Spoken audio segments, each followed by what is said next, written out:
سبيل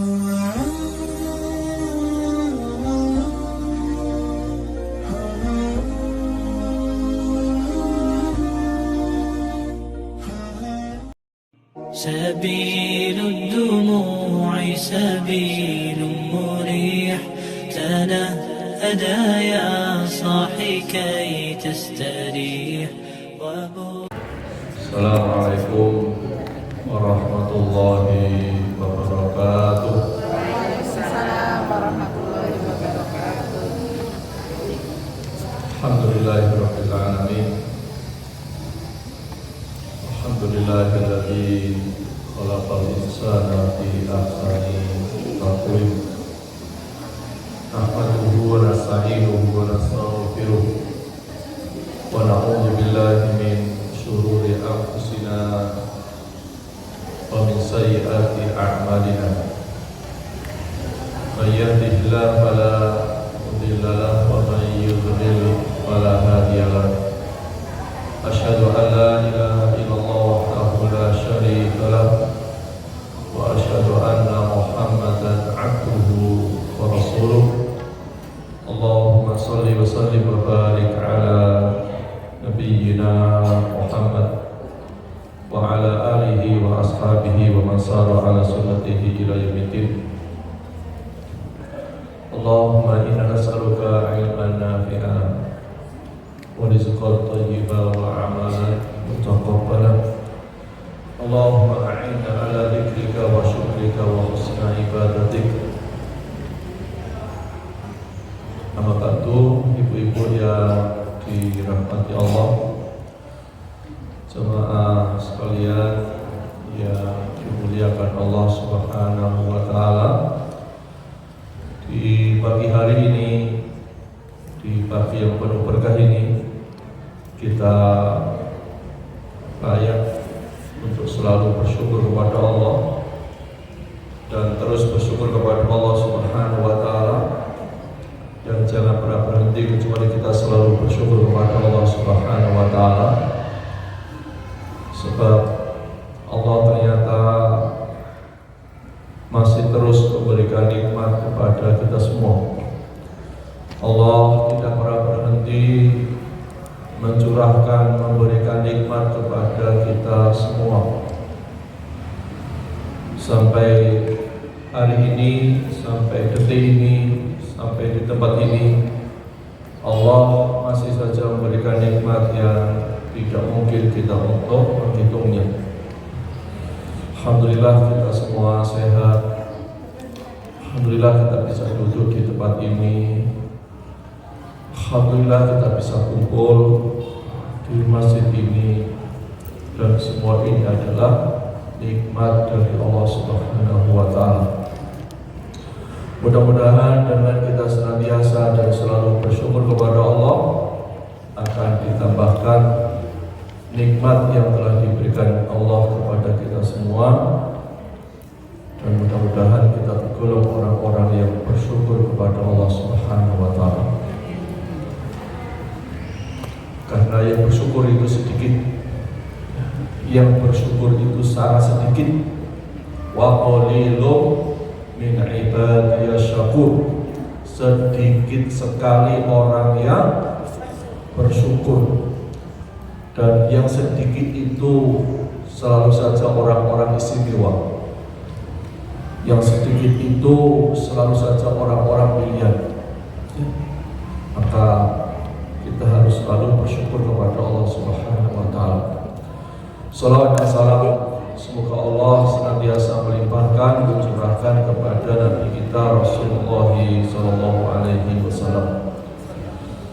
Ibu-ibu sekalian, jamaah kajian Majelis Taklim Assalam yang dirahmati Allah Subhanahu wa taala.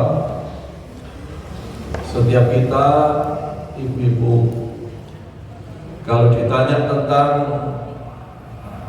keinginan kita urusan dunia, pastilah jawaban kita bermacam-macam. Kalau kita punya teman 5, ditanya apa keinginannya, kira-kira jawabannya 5. ada yang ingin punya mobil, ada yang ingin punya uang banyak, ada yang ingin punya rumah, ada yang ingin dapat pekerjaan, mesti macam-macam. Kalau kita punya tetangga 10, kita tanya tentang keinginan dunianya, pasti juga berbeda-beda. Pasti berbeda-beda. Ya. Tetapi satu hal yang sama buat semua orang adalah pasti semua orang ingin bahagia. Ya. Tidak semua orang ingin mobil, tapi semua orang pasti ingin bahagia. Tidak semua orang ingin punya jabatan, tapi semua orang pasti ingin bahagia. Ya. Tidak semua orang ingin hartanya berlimpah ruah, tapi pasti ingin bahagia. Ibu-ibu yang dirahmati Allah Subhanahu wa Ta'ala. Namun ternyata dalam hidup ini banyak orang yang ingin bahagia, tetapi tidak mendapatkan kebahagiaan, tidak bisa mendapatkan kebahagiaan. Maka pagi ini kita ingin merenungkan 10 nasihat dari Ibnu Qayyim agar kita bahagia, agar kita bahagia. Karena siapa saja yang salah menempuh jalan untuk meraih bahagia, maka dia tidak akan sampai pada kebahagiaan. Maka ibu-ibu yang dirahmati Allah Subhanahu wa Ta'ala, dan ini bisa didapatkan oleh semua orang. Ya, ini bisa dirasakan oleh semua orang. Apa 10 itu? Yang pertama adalah tauhid, yang kedua cahaya iman, yang ketiga ilmu yang bermanfaat, keempat kembali kepada Allah dan menikmati ibadah, 5 cinta kepada Allah, kemudian keenam berkesinambungan berpikir, ketujuh ihsan kepada makhluk, 8 keberanian, ke-9 menghilangkan penyakit hati, dan 10 meninggalkan yang berlebihan. Inilah 10 nasihat yang disampaikan oleh Al-Imam Ibnu Qayyim agar kita bisa hidup bahagia. Ibu-ibu yang dirahmati Allah Subhanahu wa Ta'ala, yang pertama adalah tauhid. Ya. Jadi tauhid itu sebab utama lapangnya dada. Ya. Semakin sempurna tauhid, semakin lapang dada, semakin bahagia. Jadi orang kalau tauhidnya benar, akidahnya benar, keyakinannya kepada Allah lurus, dia pasti akan bahagia.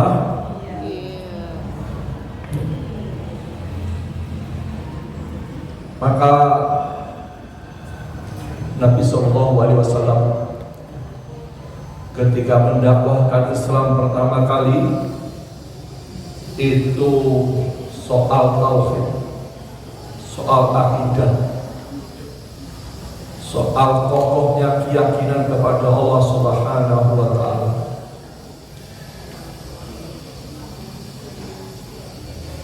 Sebaliknya kalau kemudian kita tidak bahagia, boleh jadi tauhidnya yang perlu diperbaiki. Ibu-ibu yang dirahmati Allah Subhanahu wa Ta'ala, kalau seseorang itu yakin 100%, yakin total kepada Allah Subhanahu wa Ta'ala yang berkuasa atas segala-galanya, maka tidak mungkin dia sedih, tidak mungkin dia susah, tidak mungkin dia khawatir, mustahil dia cemas. Karena dia yakin semuanya dalam genggaman Allah Subhanahu wa Ta'ala. Bayangkan ibu rahimahullah, para sahabat dahulu berjuang bersama Nabi SAW, yang ditanamkan kepada jiwa para sahabat itu keyakinan kepada Allah. Belum ada syariat-syariat yang berat, belum ada perintah-perintah ibadah macam-macam. Pertama kali itu soal akidah, soal tauhid, soal keyakinan kepada Allah. Maka banyak kemudian para sahabat yang rela berjuang. Ali bin Abi Thalib menemani Rasulullah, menggantikan beliau di rumahnya dengan taruhan nyawa. Mus'ab bin Umair itu meninggalkan keluarganya, meninggalkan kemewahan karena yakin kepada Allah Subhanahu wa ta'ala. Abu Bakar As-Siddiq perjalanan dari Makkah ke Madinah, ibu-ibu, hijrah menemani Rasulullah SAW karena yakin kepada Allah Subhanahu wa ta'ala. Maka inilah urusan pertama paling penting yang harus selalu kita tanamkan pada jiwa kita. Maka Allah Subhanahu wa ta'ala sampaikan, "Faman yuridillahu an yahdiyahu yashrah sadrahu lil Islam." Barang siapa yang Allah menghendaki akan memberikan kepadanya petunjuk, niscaya dia melapangkan dadanya untuk memeluk agama Islam. Wa may yurid an yudillahu yaj'al sadrahu dayiqan harajan ka'annama yas'adu fis sama'. Kadzalika yaj'alullahu rijsa 'alal ladzina la yu'minun. Dan sebaliknya, barang siapa yang dikehendaki Allah kesesatan, niscaya Allah menjadikan dadanya sesak lagi sempit. Orang kalau dadanya sesak sempit, dia mustahil bahagia. Ya. Tapi orang yang yakin kepada Allah, hatinya lapang. Karena salah satu tanda orang bahagia itu ada kelapangan dada. Ibu-ibu yang dirahmati Allah Subhanahu wa ta'ala, kalau kita ada masalah, masalah hidup itu biasanya terasa berat di dada. Maka orang seringkali namun tidak orang Jawa mengelus.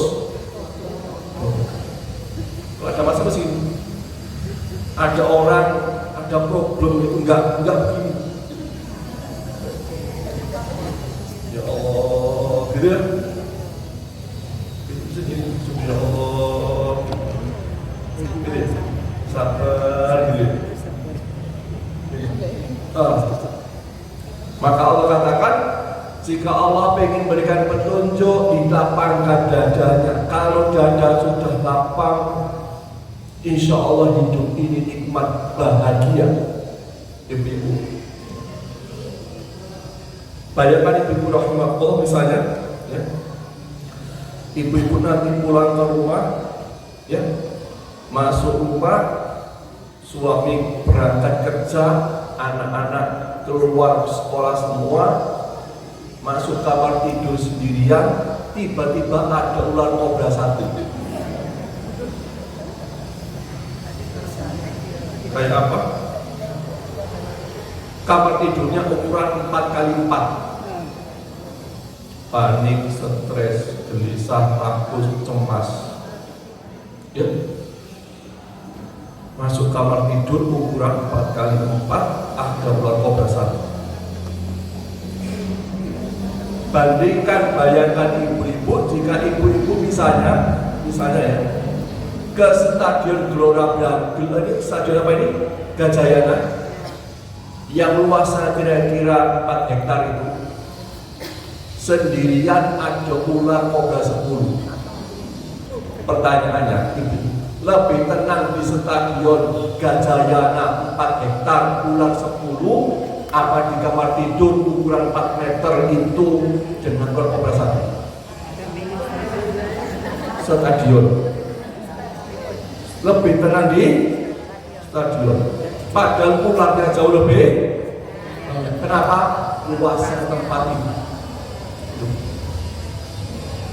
Jadi kalau dada kita lapang, luas, ya, maka masalah sebanyak apapun akan menjadi tenang. Tapi kalau dadanya sempit itu sekecil masalah apapun jadi terasa berat.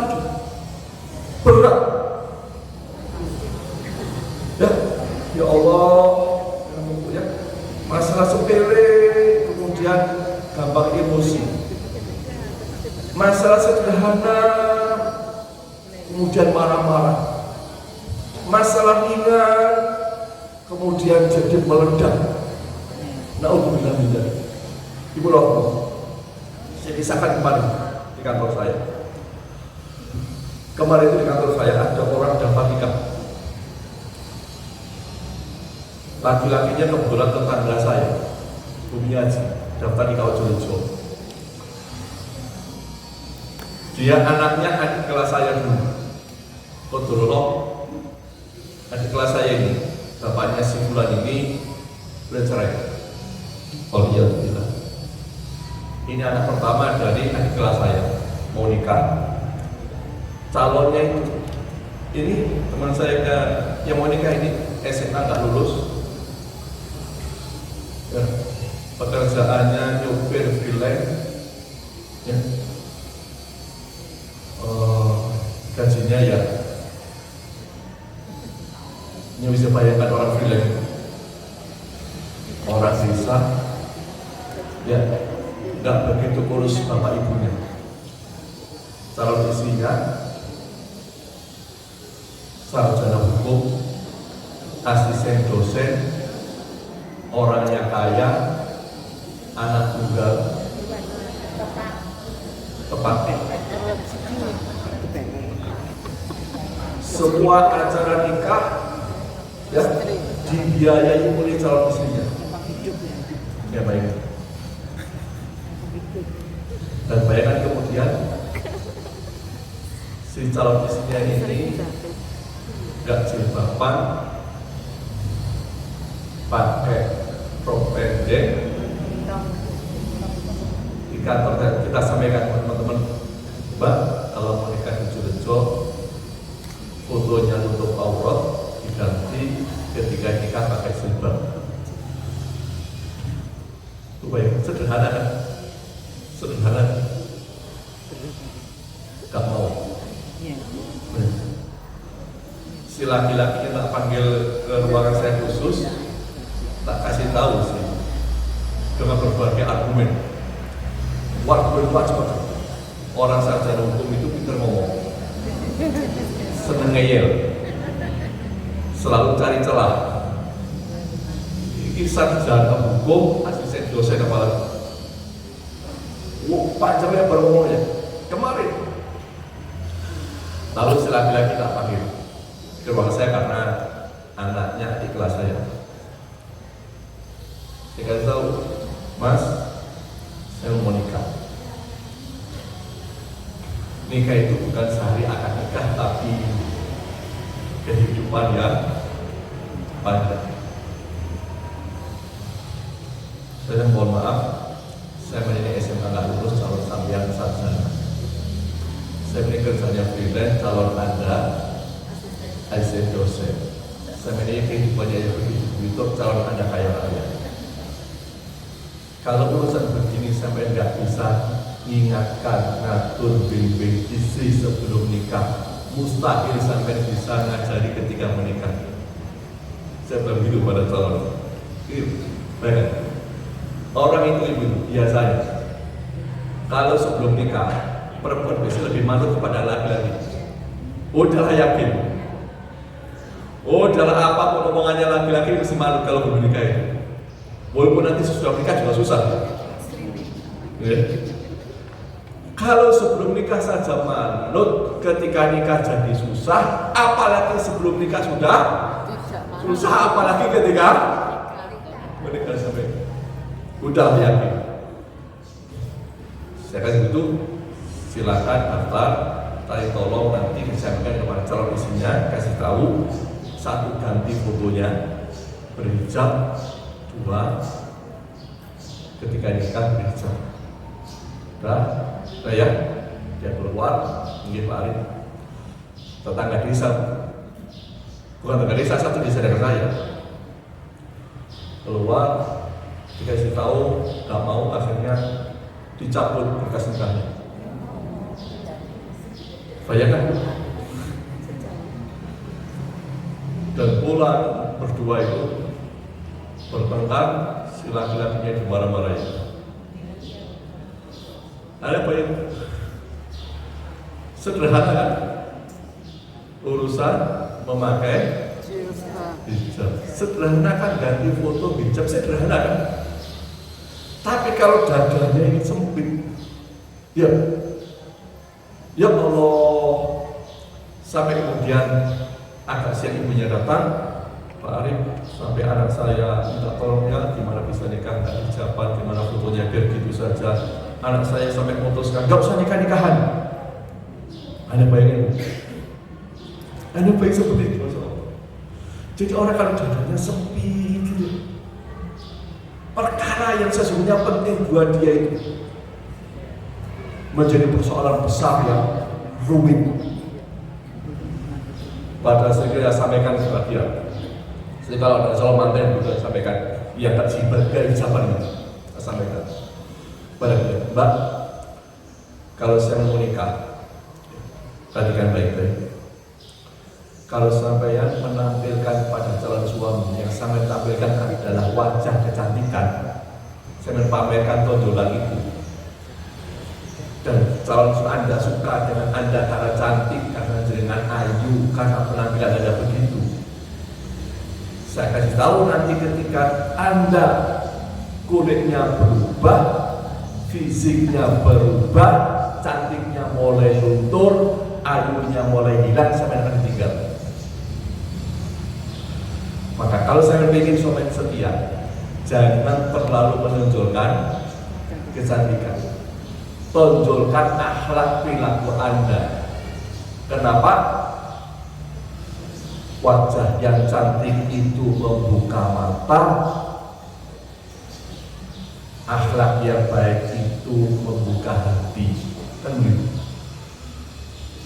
Ya Allah, ini jadi fenomena begitu, ya Allah. Sampai ngomong gak usah nikah-nikahan, kalau kemudian harus pakai hijab dan fotonya berhijab, baik-baik. Jadi orang dadanya sempit begitu. Maka itu, kalau kita kemudian mudah emosi, mudah marah, mudah jengkel, karena dada ini nggak lapang, salah satunya iman, akidah, tauhid ini bermasalah. Itu kata kuncinya. Ya. Maka jaga iman, perbaiki iman, perbaiki keyakinan kita kepada Allah Subhanahu Wa Taala. Maka insya Allah hidup akan bahagia. Hidup akan bahagia. Ya. Ibu rahmati dimuliakan Allah Subhanahu Wa Taala. Sebaliknya, syirik dan kesesatan sebab terbesar dada menjadi sempit. Hidup itu sulit, hidup itu rumit, hidup itu susah, hidup itu berat. Bahagia itu kayak susah didapatkan.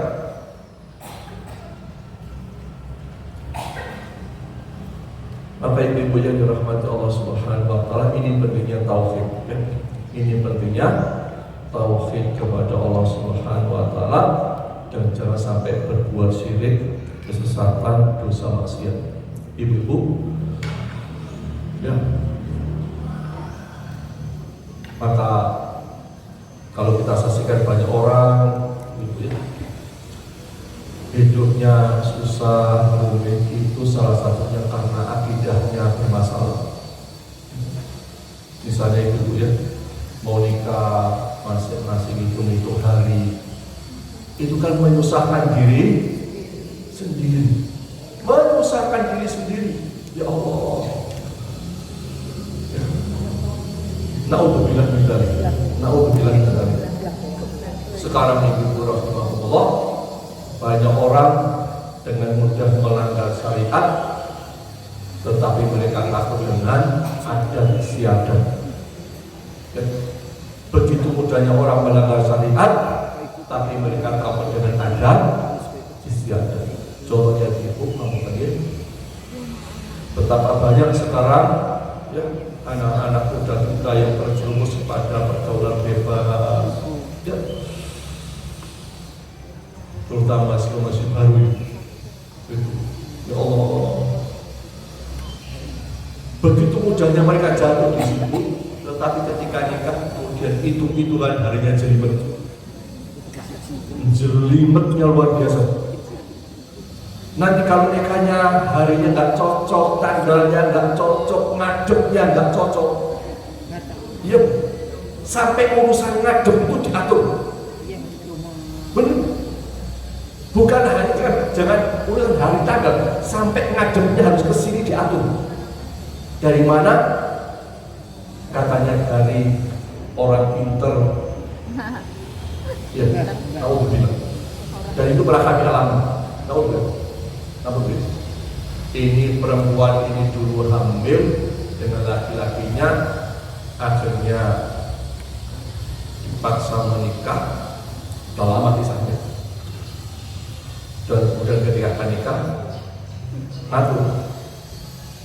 ngajaknya harus di sini, Ustaz apa? Segitu kan? Na'udzubillah min dzalik. Ya, maka ibu rahimahullah, yakinkan diri kepada Allah. Ketika kita menjalankan perintah Allah dengan baik, pasti bahagia, pasti bahagia. Maka cek diri, jika gelisah berarti tauhidnya bermasalah, tawakal kurang, atau ada riya, atau ada ujub. Ya,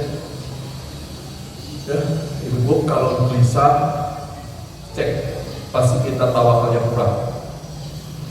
Mungkin ada riya, mungkin ada ujub, mungkin pengen pamer, mungkin ada kesombongan, mungkin pengen dilihat oleh banyak orang. Itu sumber-sumber kegelisahan. Ya. Maka Nabi Musa alaihissalam ketika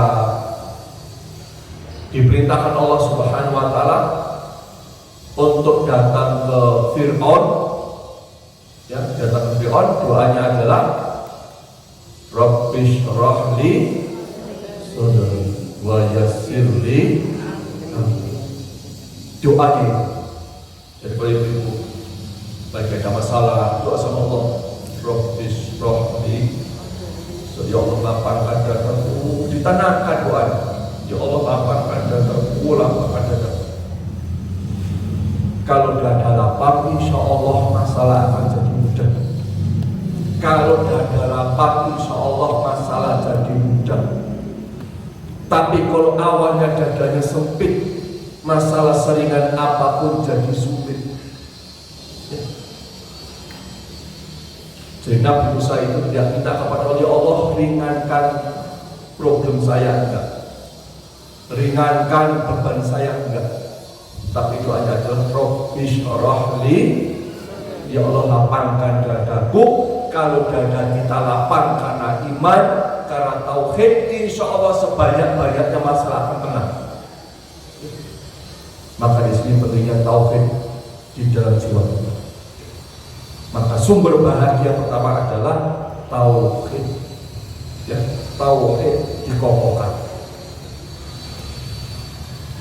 Yang kedua adalah cahaya iman. Ya, cahaya iman. Rasulullah SAW bersabda, Ali bin Mas'ud radhiyallahu anhu qala Rasulullah sallallahu alaihi wasallam, Inna lillahi nuron idza dakhala al-qalba infasaha lahu wa syaraha. Sesungguhnya Allah memiliki cahaya. Jika cahaya itu masuk ke dalam hati, maka hati itu menjadi lapang dan terbuka. Jadi Allah memiliki cahaya. Jika cahaya masuk ke dalam hati, menjadi lapang dan terbuka hati itu. Maka para sahabat bertanya, wahai Rasulullah, apa tanda-tandanya? Beliau menjawab, 1. Al-inabah ila daril khulud, kembali kepada negeri keabadian akhirat. Wa tajafi an daril ghurur, menjauh dari negeri tipuan dunia. Wal istidadu lil mauti qabla nuzulihi, dan bersiap-siap menghadapi kematian sebelum datangnya. Jadi tanda cahaya iman selalu rindu kepada akhirat. Gak terlalu mikiri dunia berlebih-lebihan. Pengen ke akhirat, pengen segera masuk surga, pengen segera masuk surga. Jadi harapannya masuk surga, surga tiap hari ada. Ya. Pengen masuk surga, gak ada yang lain. Nggak ada yang diinginkan kecuali surga Allah Subhanahu wa Ta'ala. Tidak ada yang diharapkan kecuali bahagia di akhirat. Ya. Itu tanda cahaya iman ada di dalam jiwa kita. Ya. Menjauh dari tipuan dunia. Hati-hati dengan tipuan dunia. Ya. Waspada dengan tipuan dunia. Ya. Karena godaan dunia luar biasa hari ini.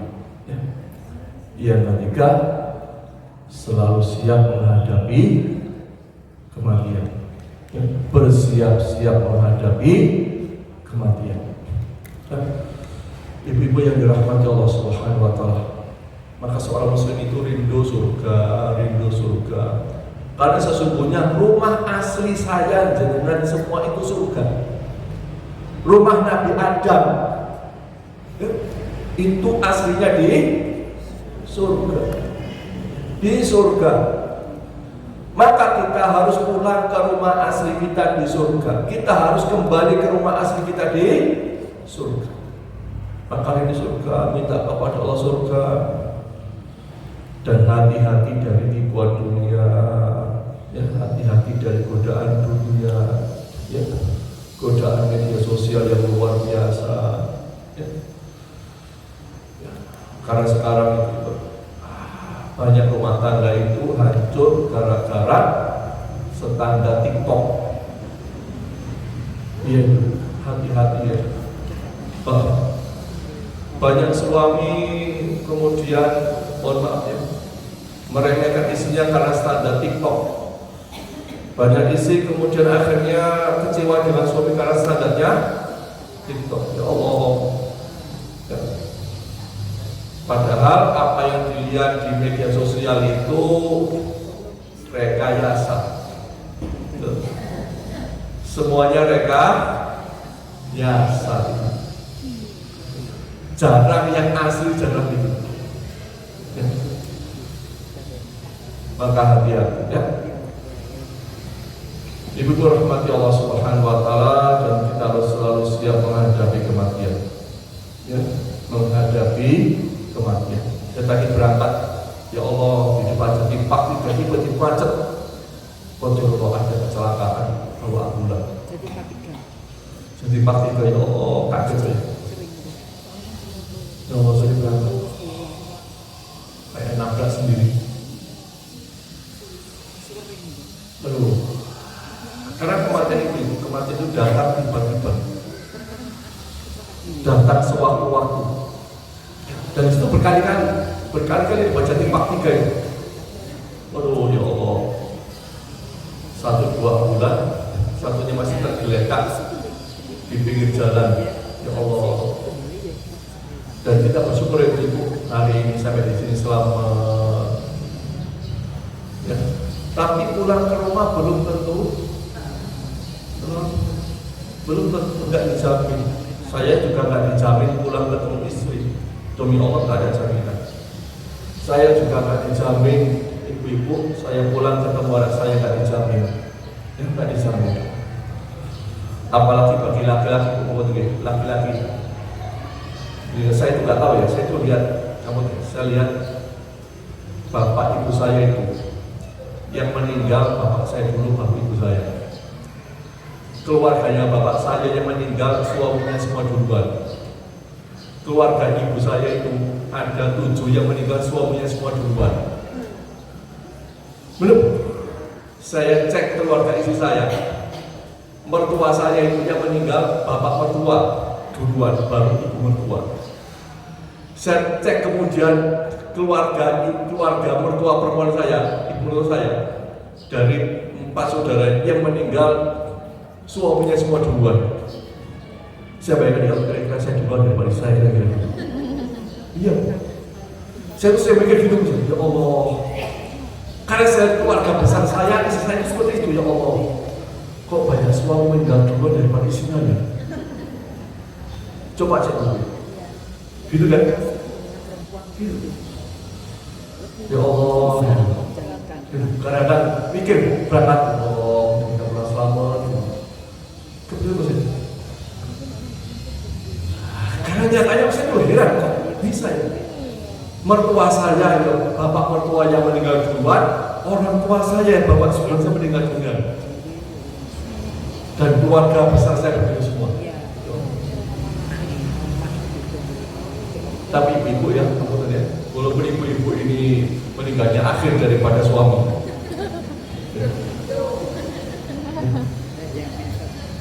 Misalnya, dia tetap harus siap-siap. Ya Allah, kalau saya wafat kayak apa, meninggal kayak apa ibu-ibu ya, ibu-ibu. Ya. Kalau ibu-ibu meninggal duluan daripada suaminya, ibu-ibu itu ada sesuatu yang bisa diharapkan masuk surga daripada ibu-ibu meninggal akhir. Kenapa? Kalau seorang wanita berumah tangga, dia meninggal duluan daripada suaminya, dan suaminya tahu istrinya meninggal dunia, suaminya ridho dengan jangan masuk surga. Kan gitu. Tapi kalau suaminya meninggal duluan, ya yang meridhoi gak ada loh. Nabi sebutkan siapa saja wanita meninggal dunia dan suaminya ridho, dijamin masuk surga. Maka bayangkan bu, kalau jenengan meninggal dunia, suami jenengan ridho. Kenapa ridho? Kira-kira yang menyebut masuk ridho apa? Kira-kira apa?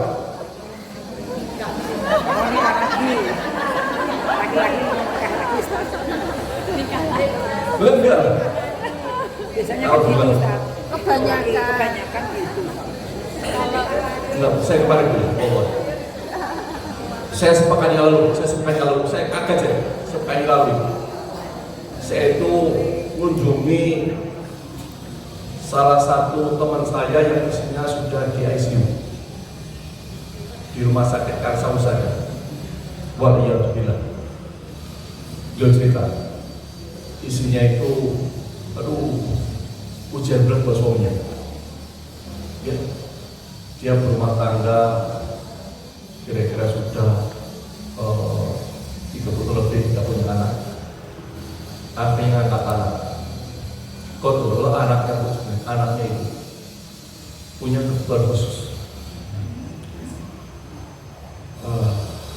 Lalu sudah disarankan oleh suaminya, banyak orang, kepada istrinya untuk disekolahkan khusus. Gak mau. Sampai anaknya SD, ibunya maksa di sekolah normal. Gak bisa mau. Karena sekolah ini punya hubungan baik dengan si ibunya. Kan sungkan. Akhirnya dipaksa sekolah begitu. SMP juga maksa, SMA juga maksa sekolah normal. Karena pikiran si ibu ini, dia punya pikiran anaknya normal, nggak ingin dianggap anaknya nggak normal gitu. Ya Allah, kasihan anaknya.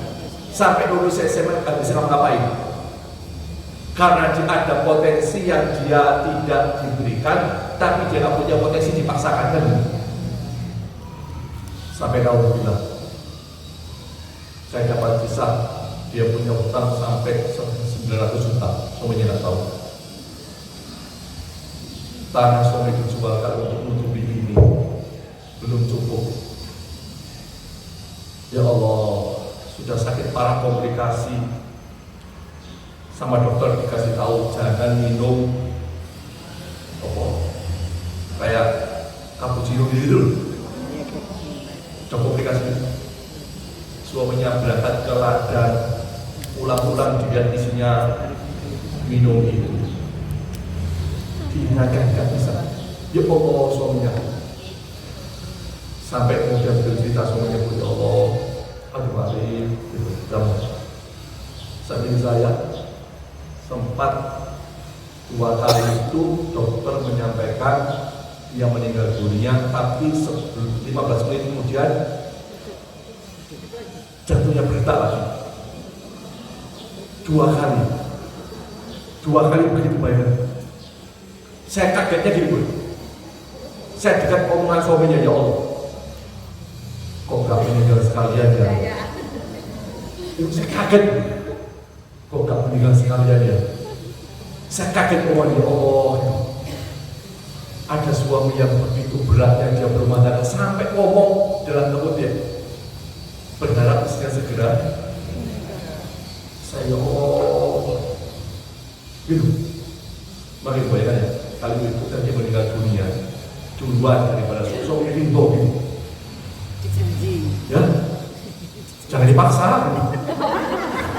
Mau paksa, harus itu loh ya. Kan nggak bisa itu kan bukan soal ucapan, itu soal hati kan.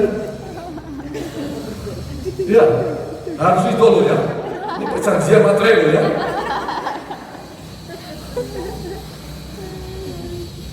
Ya, ini bayang, ini istri itu punya kelebihan kalau dia wafat duluan dari suaminya untuk dicari masuk.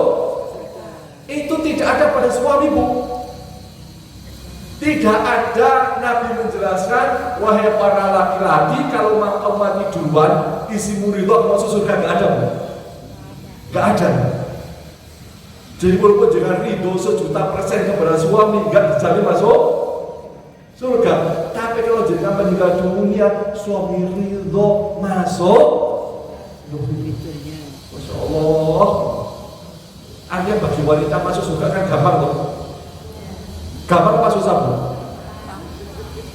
Tanya, gampang apa susah? Gampang tuh. Yang penting suami ridho itu cocok loh.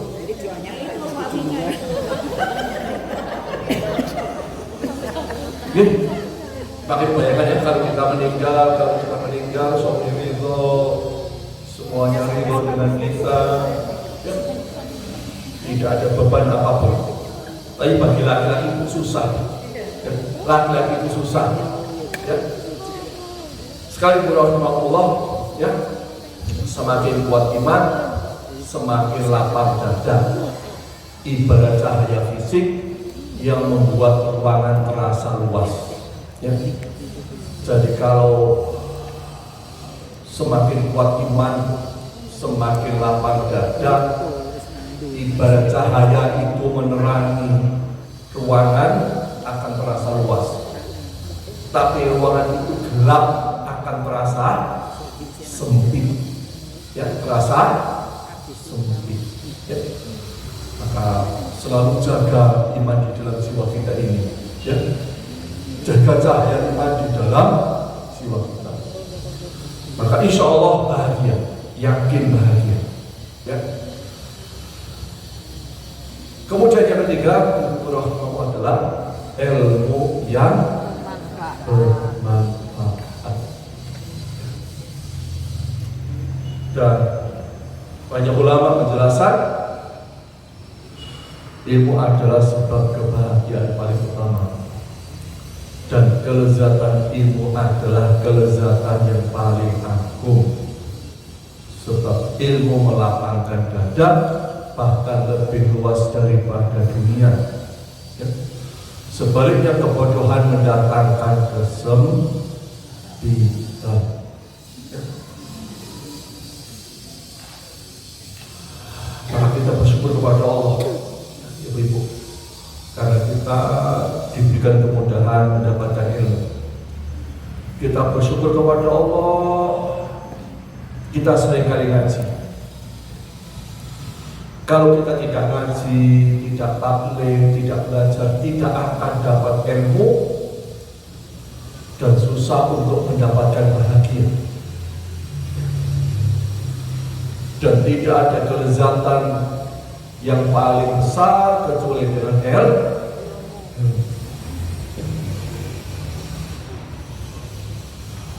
Karena dengan kita paham, kita mengerti, ya, maka semuanya akan terasa lapang, terasa luas, terasa mudah, terasa ringan, terasa gampang. Allah. Kalau ada orang ujian, ada soalnya 100, ya, soalnya 100. Dan dia tidak lulus, itu masalahnya gimana? Apa soalnya yang sulit? Tidak, karena dia tidak bisa jawab dengan benar. Kenapa tidak bisa jawab? Karena tidak punya ilmu. Kalau punya ilmu, insya Allah semua gampang, solusinya gampang, jalan keluarnya gampang. Ya. Ibu Rahmah, ilmu ini menjadi penting. Ya. Untuk urusan misalnya Ibu Rahmah, saudara, kita ini kalau ingin gampang bikin flyer sekarang banyak, pakai aplikasi. Dulu orang pakai manual. Untuk urusan dunia saja yang bisa menjadikan kita mudah, ringan, itu ilmu. Begitu pula urusan akhirat kita, urusan bahagia kita. Tidak mungkin orang bisa bahagia kalau nggak punya ilmu. Ya. Kemarin bilang sama saya, si ibunya, Pak Arif, masa nikah bersulit. Tak suruh ganti fotonya berhijab, suruh nikah hijaban itu, masa nikah dipersulit. Saya bilang, yang persulit itu kan bukan saya. Apa susahnya ganti foto? Gitu. Apa sulitnya berhijab? Kan mudah. Tapi orang kemudian membalik kalimat itu seakan-akan kita mempersulit orang. Karena orang nggak punya ilmu akhirnya begitu, nggak paham akhirnya seperti itu. Paling kita sampaikan agar dia selamat rumah tangganya, agar bahagia keluarganya, agar suaminya setia, jangan sampai suaminya hanya mencintai karena kecantikannya, kan begitu. Tapi orang nggak punya ilmu itu, hidup jadi sulit, jadi susah, jadi rumit. Maka di sini pentingnya ilmu. Dan kita bersyukur, ya Alhamdulillah, ya Allah, saya ngaji, ya Alhamdulillah. Andaikan kita nggak ngaji, andaikan kita nggak ngerti ilmu, andaikan kita nggak paham, nggak bayangin kayak apa hidup kita ini, maka bersyukur kepada Allah kita bisa ngaji. Ya. Alhamdulillah, ya Allah, bisa ngaji, ya Allah, nikmatnya. Ya, nikmatnya bisa ngaji. Ya, disyukuri itu. Ya. Dan yang dimaksudkan ini bukan semua ilmu, tapi ilmu warisan Rasulullah SAW yang mendekatkan kepada Allah Jalla Jalaluh. Jadi ilmu yang berasal dari Nabi SAW yang menjadikan kita semakin dekat kepada Allah Subhanahu wa Ta'ala. Ilmu yang menjadikan kita semakin taat kepada Allah, semakin ngerti beribadah kepada Allah, ya. Semakin cinta kebaikan, semakin menjadikan kita orang-orang yang soleh, menjadikan kita orang-orang yang tawadu. Ini ilmu yang kita butuhkan di dalam hidup ini, ya. Bukan sekadar ilmu dunia yang menjadikan kita semakin jauh dari Allah Subhanahu wa Ta'ala. Bukan ilmu dunia yang menjadikan kita semakin hilang keimanan kita kepada Allah Subhanahu wa Ta'ala. Ya. Maka kita harus istiqomah ngaji, belajar ngaji, karena ini jalan kebahagiaan. Ya. Sampai ada 100 buku menulis 100 keutamaan orang berilmu. Jadi ilmu itu banyak keutamaan, bukan 1-2. Ada buku menulis 100 keutamaan orang berilmu. Ibu rahimahullah. Kemudian yang keempat adalah kembali kepada Allah dan menikmati ibadah. Ini jalan untuk kita bahagia, ya. Totalitas mencintai Allah, fokus beribadah, menikmati ibadah. Ibu-ibu yang pernah haji, kenapa orang haji itu tenang bahagia? Karena nggak mikir rumah. Udah, orang kalau umroh nggak mikir rumah. Bayangkan, orang haji kan nggak mikir apa-apa tuh. Mikir oleh-oleh kemulan.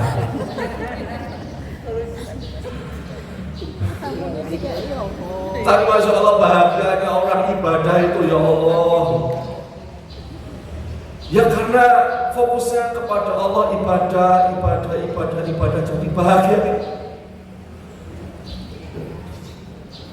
Maka Nabi SAW menyampaikan, ya, wa ju'ilat qurratu aini fis shalah.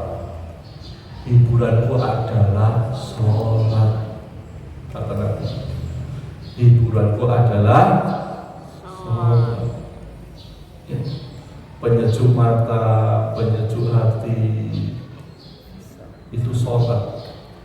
Healing kita adalah sholat. Nabi SAW ketika beliau sedih, ketika beliau ada masalah, ketika ada problem, sholat, ya, maka akan hadir kebahagiaan. Ya. Jadi seorang muslim itu jalan keluarnya begitu. Ya, boleh healing ke Pantai Selatan, boleh healing ke Santipak, boleh healing ke mana? Santera, Utopia. Pada saya nggak pernah ke sana sama sekali. Orang Batu nggak pernah ke Santipak, nggak pernah ke Santera, orang Utopia nggak pernah ke Baloga, nggak pernah ke.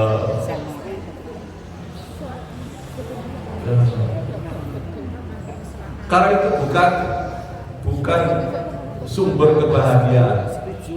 Ya. Kalau kemudian Santipak itu jadi sumber kebahagiaan, maka orang Batu paling bahagia. Paling bahagia orang Batu. Kalau Utopia itu sumber bahagia, orang Batu paling bahagia. Kalau kota Batu yang jadi pusat rekreasi orang se-Indonesia, maka orang Batu paling bahagia. Ternyata enggak tuh. Enggak. Karena bahagia bukan soal keindahan alam, bukan soal Jatimpak, bukan soal gunung-gunung, ya. Tapi soal hati kita. Ya, maka ibu silakan jalan-jalan boleh, rekreasi boleh, healing boleh. Tapi kalau ingin bahagia sesungguhnya cukup di atas sajadah. Cukup itu insya Allah bahagia. Mengalahkan bahagianya kita jalan-jalan habis ratusan ribu jutaan. Maka sholat. Itu ibadah yang akan membuat kita bahagia. Nabi juga sampaikan kepada Bilal, ya Bilal, arihna bisolah. Wahai Bilal, istirahatkanlah kami dengan sholat. Bayangkan. Jadi Nabi lek kesel itu ngapain? Sholat. Ya. Kalau lelah sholat, kalau payah sholat. Kita kalau lelah tidur. Ya. Bayangkan Nabi kalau lelah itu malah dia sholat. Kita ini seringkali lelah dalam sholat. Sholat kesel, ingin cepat-cepat sholatnya. Pada bayangkan sholat yang benar itu yang membuat kita menjadi istirahat, menjadi jiwa tenang, menjadi bahagia, menjadi nikmat. Maka ibu rahimahullah, perbaiki sholat kita, ya, perbaiki sholat kita, ya, nggak usah terburu-buru, ya, nggak usah terburu-buru. Dunia nggak akan berubah kalau kita cepat-cepat sholatnya, nggak akan berubah. Ya. Ya. Nikmati 1 rakaat, 2 rakaat. Nikmati sujud yang cuma beberapa detik. Nikmati sujud yang beberapa detik, nikmati gitu. Rasakan bahagianya ketika sujud, Masya Allah gitu. Bayangkan sedang ada Allah yang akan menyelesaikan masalah kita. Bayangkan Allah yang akan menolong kita. Bayangkan Allah yang akan memudahkan kita ketika sholat. Maka insya Allah disitulah kemudian bahagia akan kita dapatkan. Ibu-ibu, kenapa sih orang ketika di depan Ka'bah itu sholat bisa nikmat? Karena gak ada dipikir lain kecuali fokus. Nah, kenapa kemudian kita ibadah di tempat kita di rumah itu kadang-kadang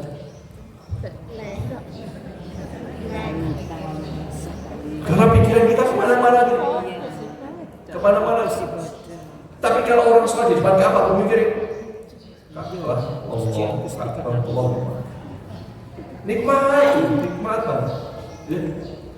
Maka kalau kita pengen nikmat sholatnya, fokus, perbaiki, hayati, rasakan, nikmati, ya Allah, enaknya sih, ya, bahagianya, ya, Alhamdulillah. Jadi sholat ini menjadi penting, ya. Sekali lagi, tidak ada yang lebih melapangkan dada selain cinta kepada Allah dan fokus beribadah. Ya, fokus beribadah, maka insya Allah bahagia. Ya, kalau ada masalah, sholat. Kalau ada problem, sholat. Ada persoalan, sholat. Ya, atau baca Quran.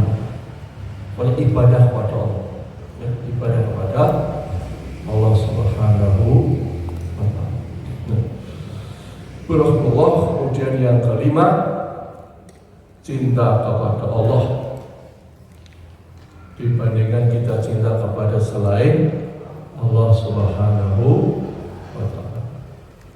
Ya, ini nasihat bahagia yang kelima yang harus selalu kita tanamkan pada jiwa kita. Ya. Nabi berpesan tentang manisnya iman. Salatun man kunna fihi wajada halawatal iman. 3 hal bila ketiganya ada pada diri seseorang, niscaya akan merasakan betapa manisnya iman.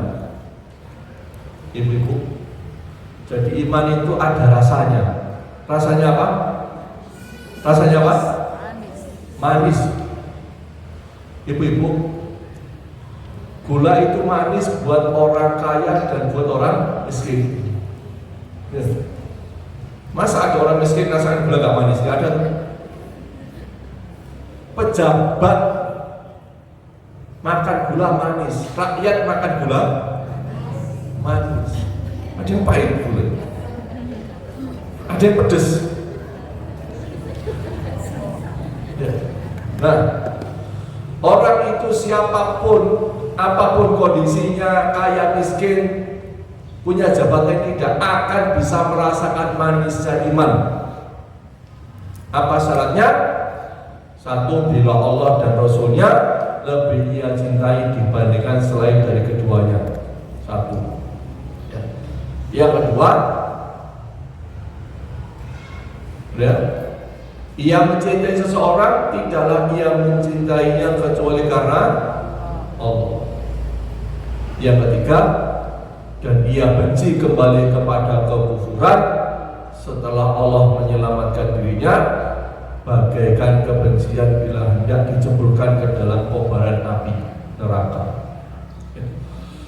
Jadi kalau kita ingin merasakan manisnya iman dan membuat kita bahagia,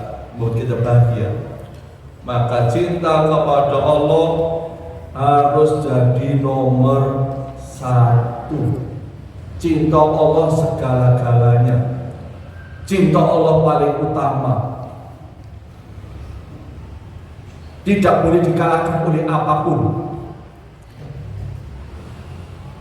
Maka hati ini jika sudah cinta kepada Allah, maka akan merasakan manisnya iman, lezatnya iman, dan disitulah bahagia akan kita dapatkan.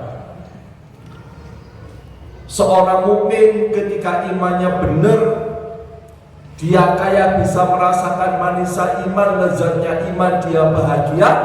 Ketika miskin, dia merasakan lezatnya iman, manisnya iman, dia bahagia. Ketika punya jabatan tinggi, dia bahagia hanya karena manisnya iman, lezatnya iman, benarnya iman. Ketika tak punya jabatan juga dia bahagia.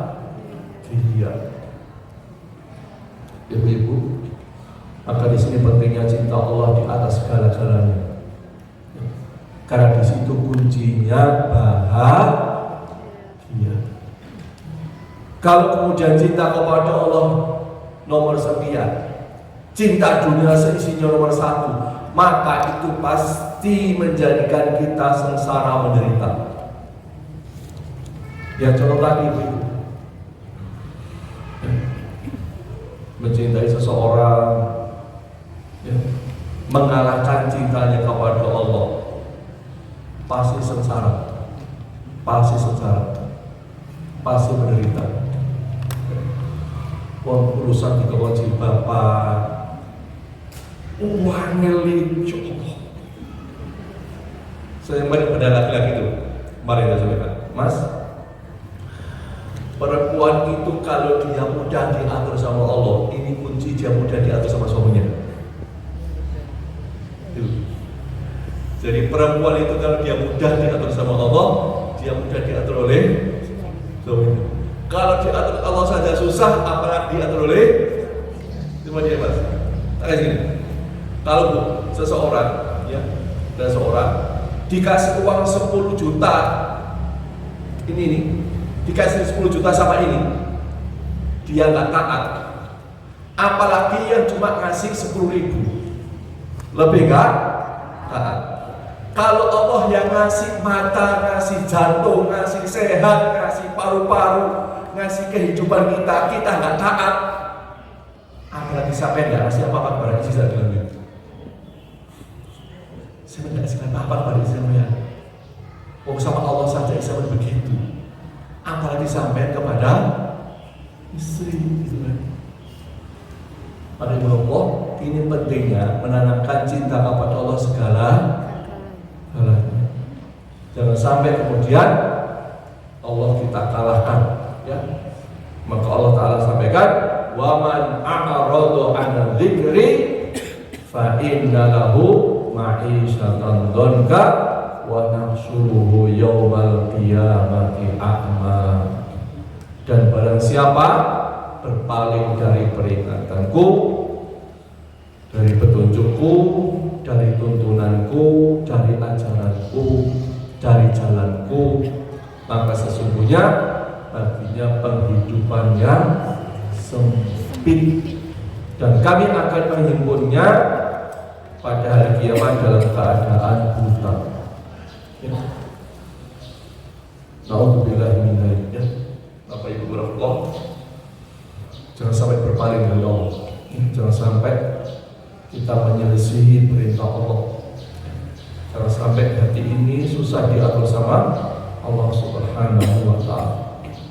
Jangan sampai kita ini mudah kemudian melalaikan perintah Allah Subhanahu ya.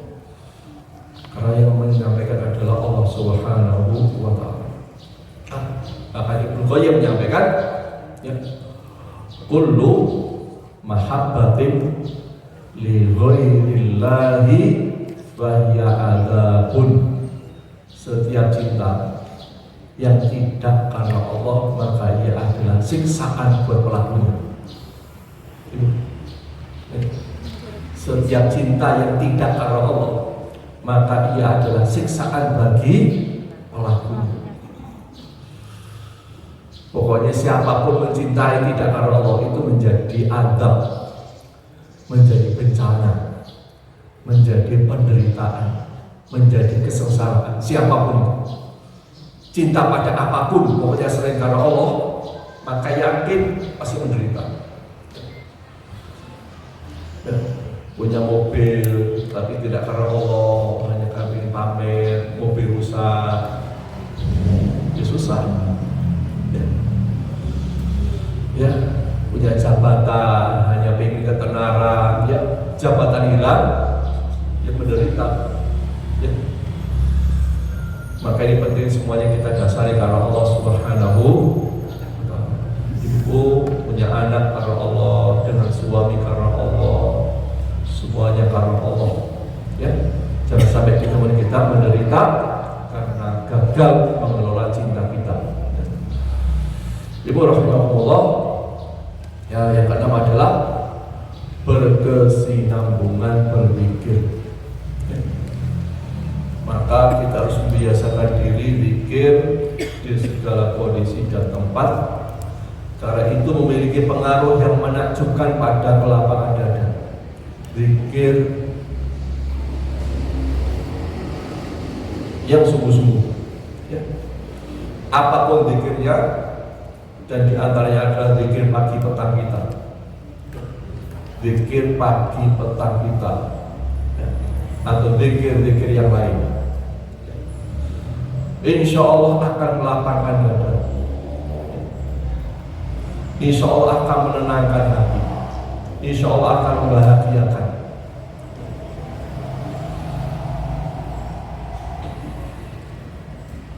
Maka dalam satu ayat yang kita insya Allah seringkali dengarkan, ya, alladzina amanu wa tatma'innu qulubuhum bi dzikrillah, ala bi dzikrillahi tatma'innul qulub, yaitu orang-orang yang beriman dan hati mereka menjadi tentram dengan zikir kepada Allah. Ingatlah, hanya dengan mengingat Allah lah hati menjadi tentram, tenang. Ya, jadi banyak-banyak zikir.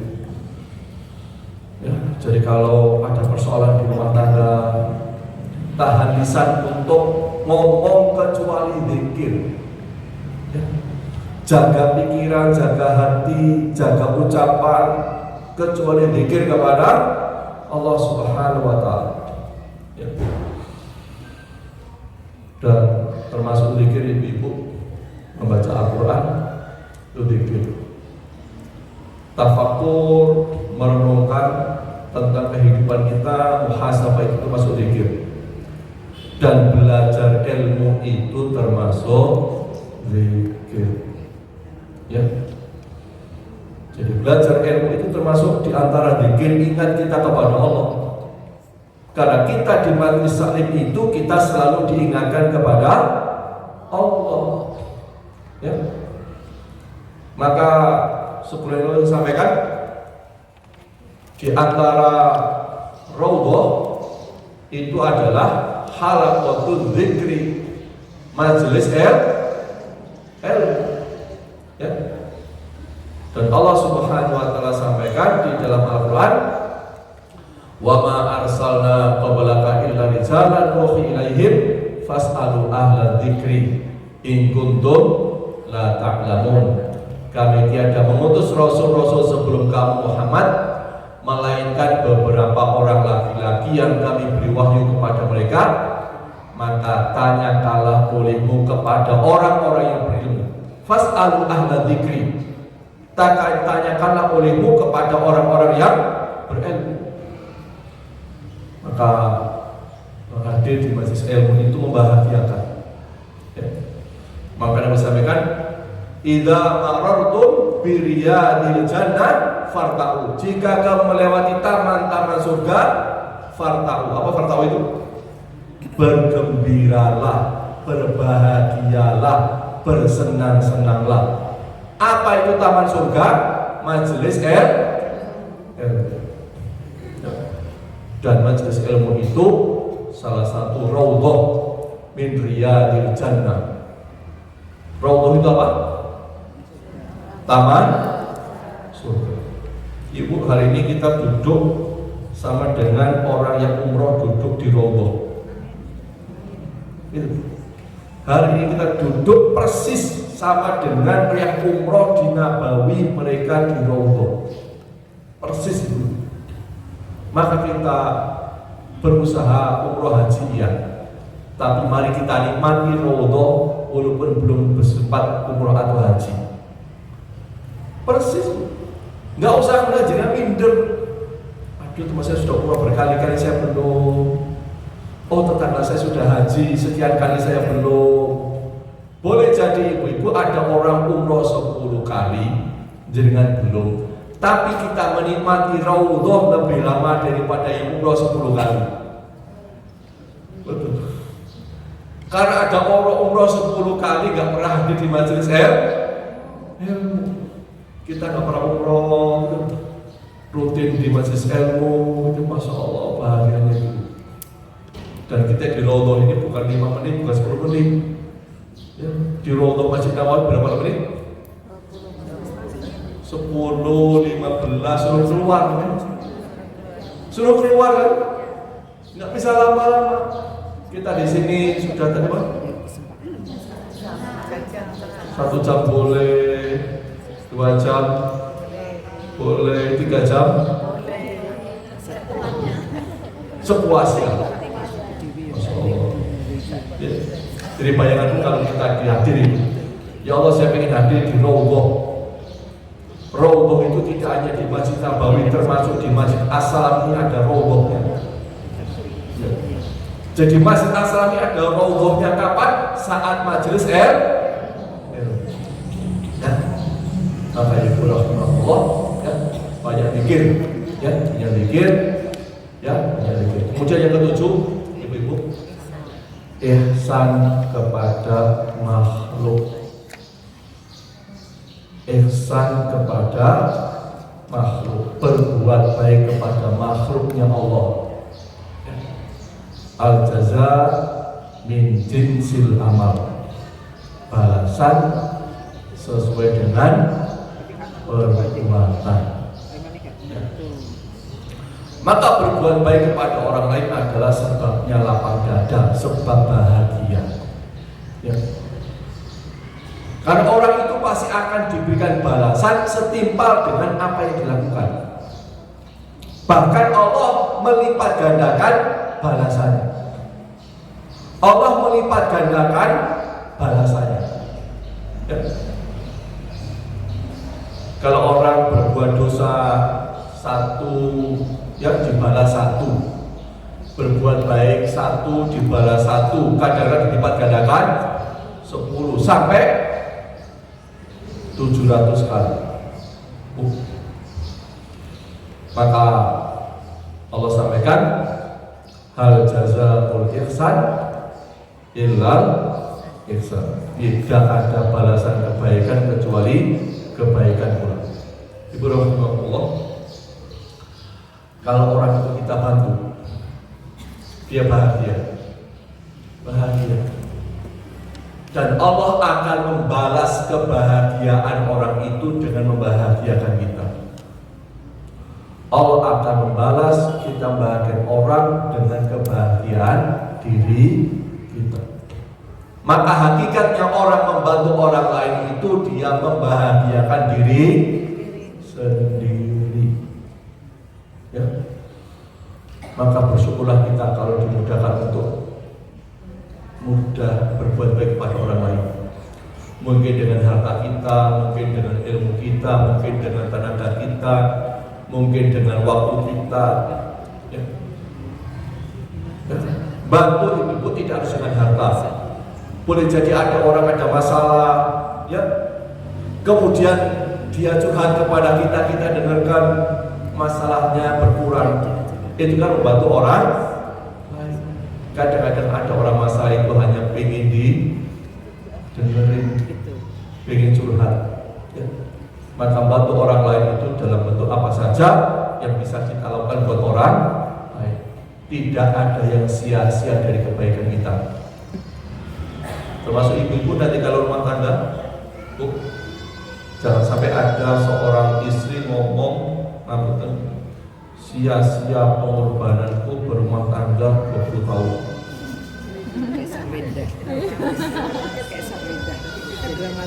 Sia-sia aku tinggalkan orang tuaku, keluargaku, kampungku 20 tahun. Ibu-ibu, yakin sekecil apapun semua ada balasannya. Apalagi jangan pernah ngomong begitu di depan suami. Ya, jangan sampai ngomong begitu di depan suami. Ya, karena insya Allah yang ngasih pahala jenengan bukan suami, yang balas kepanjangan bukan suami. Allah yang akan balas kebaikan kita semua. Ya, tidak ada sia-sia. Ya. Yakin kepada Allah Subhanahu wa Ta'ala. Ya. Kemudian berikutnya Ibu rahimahullah yang keberapa? Ke-8. Apa? Keberanian. Orang yang pemberani, kata Ibnu Qayyim, dadanya lapang dan hatinya luas. Orang yang penakut, dadanya sempit, hatinya terpenjara dan tidak bahagia. Ibu-ibu, ada yang pernah lewat jembatan kaca di Kampung Warna-Warni? Pernah. Rasanya gimana? Takut, was-was. Sama-sama jalan, jembatannya sama, satunya bisa menikmati, satunya dredeg. Sama jalannya, ada 5 orang berteman jalan bareng. Yang satu ketawa-tawa, senang gembira, yang 4 redor, wedi, khawatir. Kenapa? Ketakutan. Ketakutan itu tak urusannya. Wah, jembatannya sama kok. Ya. Ya Allah, ibu-ibu. Bayangin ibu-ibu ya, kalau dengan di atas jembatan ini, kira-kira gimana? Jatuh nih, kayak apa gitu. Ya. Kira-kira kakinya kan greweli. Ya, maka ibu, ya. Allah sampaikan inna awliya Allah la khaufun alaihim wa lahum yahzanun. Sesungguhnya wali-wali Allah itu tidak ada yang khawatir terhadap mereka dan tidak mereka bersedih hati. Enggak khawatir, enggak cemas, enggak gelisah, enggak takut. Ya. Kadang-kadang ada ibu, ya, malam hari ke kamar mandi pengen diantar. Pada rumahnya sendiri. Ya, rumahnya sendiri, dari kamar tidur ke belakang itu. Ya Allah, kayak mau ada hantu.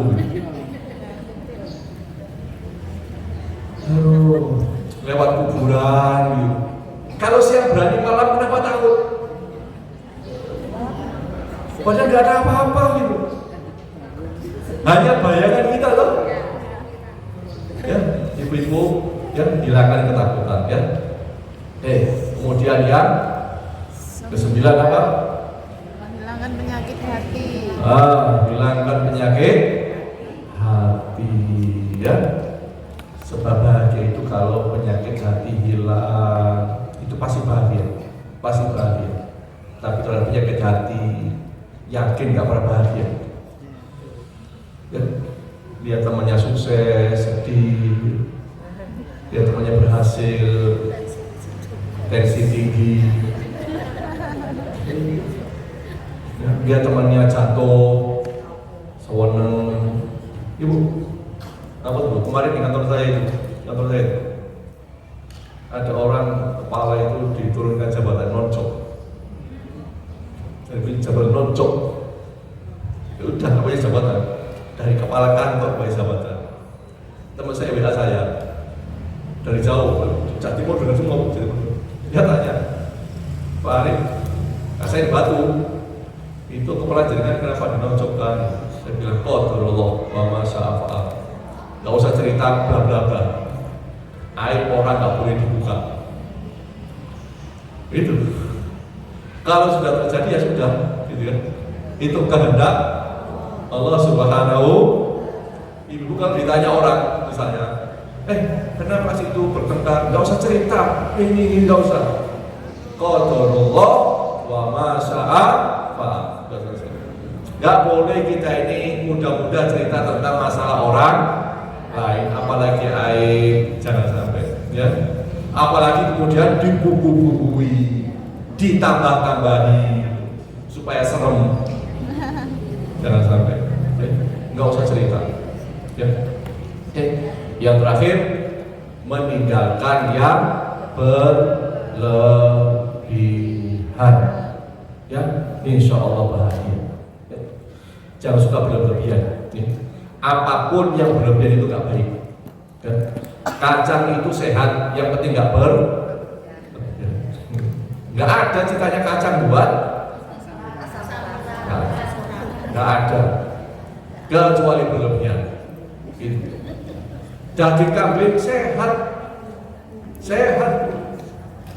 Lah Rasulullah itu suka daging kambing sehat. Kenapa jadi nggak sehat? Karena bumbunya. Ya Allah. Termasuk ini Bu. Sekarang banyak yang berlebihan di sini nih. Ini banyak yang berlebihan ini. Ya. Berjam-jam scroll TikTok, Instagram, Facebook. Ya. Naudzubillah min dzalik. Ya.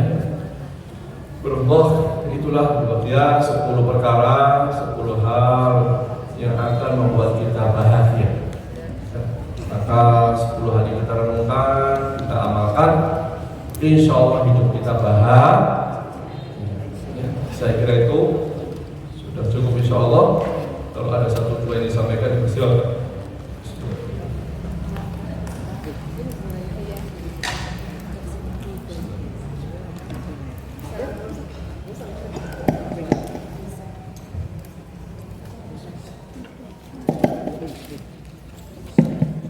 Assalamualaikum warahmatullahi wabarakatuh, Ustadz. Terima kasih Ustadz atas pencerahannya. Tadi dijelaskan bahwa istri bisa masuk surga kalau ada ridho suami, kalau kita meninggal duluan. Ridho ini penjabarannya gimana ya Ustadz? Kalau pemikiran saya apa cuma ikhlas aja, terus suami menikah lagi atau gimana?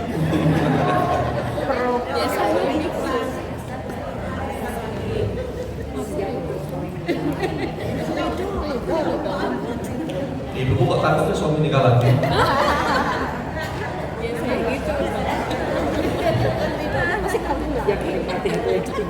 Saya itu kemarin ketika haji itu, kan saya tanya orang-orang sana ya, kenapa sih perempuan Arab kok mau suaminya nikah 2, 3, sampai 4? Saya tanya,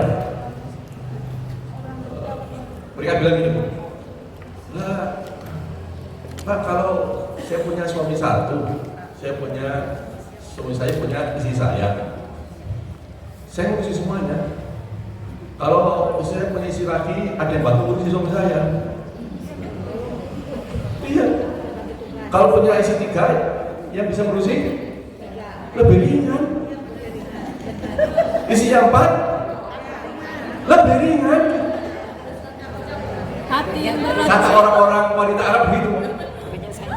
Nah, gitu. Itu kata orang wanita Arab, nggak tahu orang wanita Malang.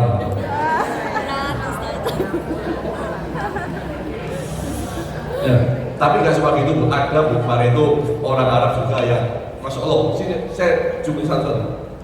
Ini ada orang Arab, orang kaya, yang menikah sudah sekian tahun, nggak punya anak, punya hotel banyak. Orang Arab itu Bu, punya hotel satu untuk disewa haji, dia bisa hidup bertahun-tahun. Apalagi punya hotel banyak. Itu disewa sekali cuma 2 bulan, bisa hidup bertahun-tahun. Itu benar. Karena hotel-hotel disewa untuk haji itu cuma dipakai untuk haji doang, 10 nggak dipakai. Jadi setahun dipakai 2 bulan, 10 bulannya nganggur. Itu loh bisa hidup bertahun-tahun. Orang Arab itu. Apalagi dia punya banyak hotel, saya bertemu kemarin. Nah, ada itu orang Arab yang punya banyak hotel. Cerita salah satu teman yang dia pernah jadi pegawai hotel itu. So, saya ada majikan dulu punya kaya orang yang punya banyak hotel. Dia menikah sudah sekian lama punya anak dan dia tidak nikah lagi. Jadi istrinya cuma satu, gak punya anak, padahal hotelnya banyak. Jadi tidak semua orang laki-laki mesti ingin nikah banyak, enggak. Walaupun dia kaya raya punya hotel banyak. Nah, berarti ya, apa yang dimaksud dengan suami ridho ketika istri meninggal? Maknanya adalah bahwa kenapa suami itu ridho? Maksudnya ridho selama dia berumah tangga. Ya, mungkin istrinya ada khilaf, tapi dia memaafkan semua khilaf istrinya. Dia ridho menerima semua kondisi dia berumah tangga. Karena dia tahu istrinya ada kekurangan, tapi istrinya juga banyak kebaikan. Istri yang menghargai suami, istri yang menghormati suami, istri yang melayani suami, istri yang berbuat baik kepada suami, tetapi dia tetap punya kekurangan. Kalau yang bayangkan, mulai pulang, dia Mas, naik kalau apa tiduran, koridor ya, tolong ya, kau sabar perjanjian, ya, Mas, tolong ya, saya masuk surga, kan gitu, Ibu-ibu, ya, jadi ya intinya beginilah. Bagaimana ketika kita bersama suami kita itu, ya kita tetap ada kekurangan, tentang bagaimana agar suami bisa berlapang dada, ya, agar suami ini tidak terlalu bebannya berat, ya. Maka berusaha untuk berbuat baik kepada suami, ya. Bagaimana kalau habis menikah? Habis meninggal istri suami menikah lagi, nggak apa-apa. Gimana kalau suaminya meninggal istrinya nikah lagi? Nggak apa-apa. Gak enak dong. Masa sudah mati masih mikirin suami gitu? Ya enggak loh. Biasa saja lah bro. Ada istri, Ustaz gimana kalau saya meninggal saya janji suami itu nggak nikah lagi gitu? Ya Allah, ibu-ibu termasuk nanti kalau suami jenengan di surga punya banyak istri, kau usah cemburu. Dan tidak ada isi di surga itu cemburu, gak ada. Oke? Ya. Gitu guys, insya Allah ya. Cukup insya Allah, mudah-mudahan jadi ilmu manfaat buat saya kita semua. Dan silakan kita tutup dengan berdoa kepada Allah. Mudah-mudahan majelis yang berkah ini doa-doa kita dikabulkan Allah Subhanahu wa taala. Bismillahirrahmanirrahim. Allahumma shalli wa sallim wa barik ala nabiyyina Muhammadin. Walhamdulillahirabbil alamin. Allahumma inna nas'aluka ilman nafi'a wa rizqan thayyiban wa amalan muttaqabbalan.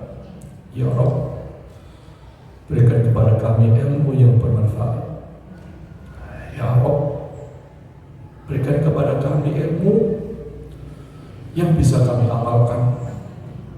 Ya Allah, berikan kepada kami ilmu yang membuat kami semakin tenang hidup. Ya Allah, ilmu yang menjadikan kami bahagia ya Allah, ilmu yang menjadikan kami semakin taat, ilmu yang menjadikan kami semakin sabar, ilmu yang menjadikan kami semakin ridho ya Allah, ilmu yang menjadikan kami semakin ikhlas ya Allah. Ya Allah, jauhkan kami dari ilmu yang tidak bermanfaat, lindungi kami dari ilmu yang sia-sia ya Allah, selamatkan kami dari ilmu yang tidak berguna ya Allah. Ya Allah, berikan kepada kami rezeki yang baik dan halal, cukupkan kami dengan rezeki yang halal ya Allah, selamatkan kami dari rezeki yang tidak halal, jauhkan kami dari rezeki yang tidak baik ya Allah. Ya Allah, terima semua amal ibadah kami, terima semua amal soleh kami, terima semua salat kami ya Allah. Berikan pahala terbaik puasa-puasa kami, khususnya puasa Ramadan tahun yang lalu ya Allah. Ramadan kami terima ya Allah, tarawih kami terima ya Allah, sedekah kami terima ya Allah. Berikan balasan terbaik semua amal-amal ibadah kami, termasuk semua kebaikan kami pada keluarga kami, kebaikan kami kepada suami kami, kebaikan kami kepada anak-anak kami. Ya Allah, jauhkan kami dari riya ketika beramal, jauhkan kami dari ujub sombong ketika beramal ya Allah. Ya Allah, jauhkan kami dari amal-amal yang sia-sia ya Allah. Ya Rahman ya Rahim ya Mujib as-Salihin. Rabbana dhalamna anfusana wa illam taghfir lana wa tarhamna lanakunanna minal khasirin. Ya Rabb, kami tahu dosa kami sangat banyak. Engkau tahu hati kami, Engkau tahu yang ada di dalam jiwa pikiran kami, Engkau tahu apa yang tersembunyi selama ini.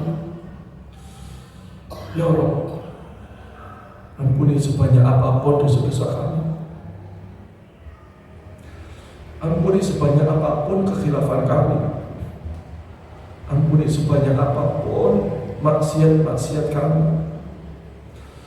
Ya Rabb, jangan sampai kami berdiri dari tempat ini kecuali Engkau ampuni dosa-dosa kami. Jangan sampai kami pulang kecuali Engkau maafkan semua kesalahan kami. Ya Tawwab, Ya Ghafur, ijabah doa kami, terima doa kami ya Allah. Allahumma inna nas'aluka husnal khatimah wa na'udzubika min su'il khatimah. Ya Allah, wafatkan kami husnul khatimah. Ya Allah, wafatkan kami saat Engkau ridha kepada kami, saat Engkau cinta kepada kami, dan jauhkan kami, keluarga kami dari su'ul khatimah. Selamatkan kami, keluarga, anak-anak kami dari mati yang buruk ya Allah. Rabbana atina fid dunya hasanah wa fil akhirati hasanah wa qina adzabannar. Ya Rabb, kami ingin bahagia di dunia ya Allah, maka berikan kami bahagia di dunia ya Allah. Bahagia bersama keluarga kami, bahagia bersama ayah, ibu kami, bahagia bersama anak-anak kami. Ya Allah, izinkan kami bahagia di surga-Mu ya Allah, di surga terbaik ketemu anak-anak kami, surga terbaik dengan orang tua kami ya Allah, surga terbaik dengan keluarga kami ya Allah. Ya Allah, selamatkan kami semua dari api neraka. Anak-anak kami pula ya Allah, anak-anak kami, selamatkan mereka dari api neraka ya Allah. Ayah, ibu kami, orang tua kami, lindungi mereka dari api neraka ya Allah. Selamatkan mereka dari siksa neraka ya Allah. وقنا عذاب النار وقنا عذاب النار وقنا عذاب النار سبحان ربك رب العزة عما يصفون سلام على المرسلين والحمد لله رب العالمين. Terima kasih atas Allah wa iyyakum ajma'in. Assalamualaikum warahmatullahi wabarakatuh. الله ربي والإسلام ديني ومحمدا رسول الله.